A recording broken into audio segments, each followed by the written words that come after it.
keep an open mind to the possibilities that could be. Because there's always so much input, output, external, internal information always trying to access you. This can be very overwhelming. So it's up to you to be able to figure out and decipher what you are receiving. Don't underestimate your ability to be able to shut out the noise. You can close the gap, let's say. So see, this is so big and large, you're like catching everything, which is good. It's good to be open and to understand that there may be a lot more for you than is originally shown to the eye. But you have to be able to discern what it is that is actually meant to kind of come through your filter, your lens, your view. Okay, because not everything is meant for you, as discussed previously in other videos. But this one is more about how you overcome the challenges of being so sucked in to the issues that may seem like issues. Because maybe a lot of them can be non-issues if you are aware of what the possibilities, the expansions can be within them.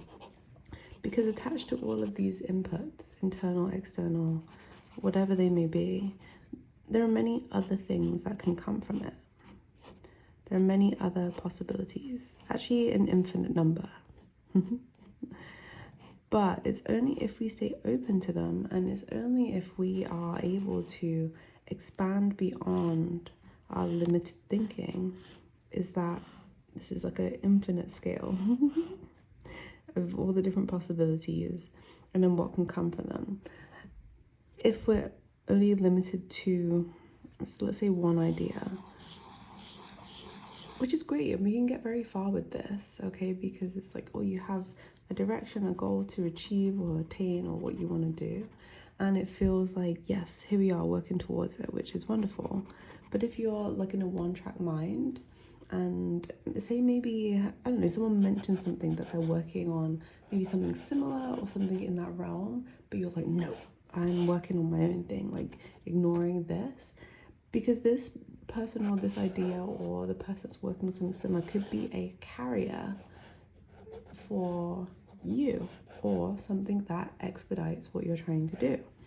Because this is the thing, we're not meant to just do everything in isolation. Everything can be part of a whole. Everything can be part of a whole. Because to fill, let's say it was like a eclipse, was it the other day? To become a full eclipse, it needs to be filled. And this means that it's filled of possibilities, ideas, inspiration. Because if you're just doing everything in isolation and you think you know everything, you can still get far. But there's so many pieces to the puzzle. I'm English, so what I'm thinking of is like, they had Jaffa cakes, full moon, half moon, oh, that's supposed to be half, and then total eclipse where it's gone. And the eclipse can be like a black hole in what may, because it's not visible to the eye, right?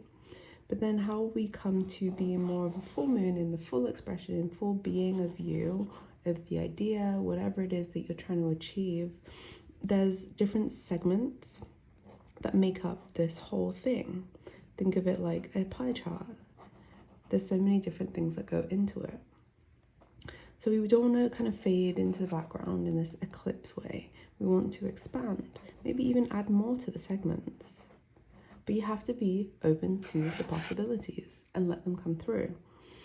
Don't be closed off. But it's the discernment that makes this into more of a shape that is attainable for you, or that can catch all the things that you want to catch. So maybe for you it's a square, maybe for you it's like a triangle, a star, a rectangle, a rhombus, whatever shape you want to make it. Just make sure it's your shape and it serves you. Because if you just catch at everything, that's going to weigh you down. Actually make you into this more of an eclipse oblivion, because you're unable to pay attention to what is for you.